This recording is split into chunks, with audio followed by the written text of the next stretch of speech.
नमस्कार जय जगन्नाथ। आज आसतु आम करमंगा आचार प्रस्तुत करिया। प्रथमे मु करमंगा गुड़िक परिष्कार करके धोई नेली।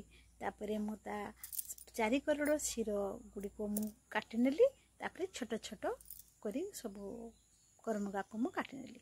तापरे मु करेई बसई मु प्रथमे जीरा 200 ग्राम रो, मेथी 200 ग्राम रे, सोरिष 200 ग्राम रे एवं जो पान मधुरी 200 ग्राम रे नेली। ताको मो हालुका भाजी देली। भाजी सारा दर भजा हो सारा पर मो जुआणी 100 ग्राम मापरे नेली। तापरे ताको मध्य मो मिसई सब भाजी नेली। तापरे काटी रखी थिबा करमंगा रे लूण 4 चामच, हळदी 2 चामच, लंका गुंड 2 चामच एवं भाजी रखी थिबा मसला गुंड को पकई देली।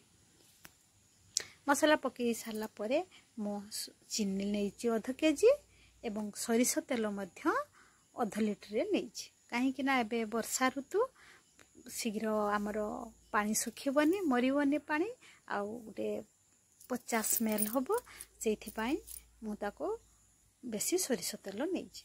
एबे गोटे दिन रखी सारा पर आमर लुण भल करी गुली हे से करमंगारे एमिति पानी आमर छाड़ी जाइए। एबे आमे खरारे ताकू हालुका एबे तो हालुका खरा से खरारे मु सुकई देली। 5 दिन पर एमिति सुखी जाइए। आमर एबे आमर हे जाइए, पानी भी सुखी जाइए। आमर आचार प्रस्तुति मध्य हे जाइए। एबे आमे जार भर्ती करके रखी देई परिबा। आपण बाहर भी रखी पारिबे किबा फ्रिज रो रखी पारिबे। एही परी आचार आपन को केमिति लागिला कमेंट माध्यम रे जणाइबे एवं मो चैनल टाको लाइक शेयर सब्सक्राइब करिवे। रहिली नमस्कार जय जगन्नाथ।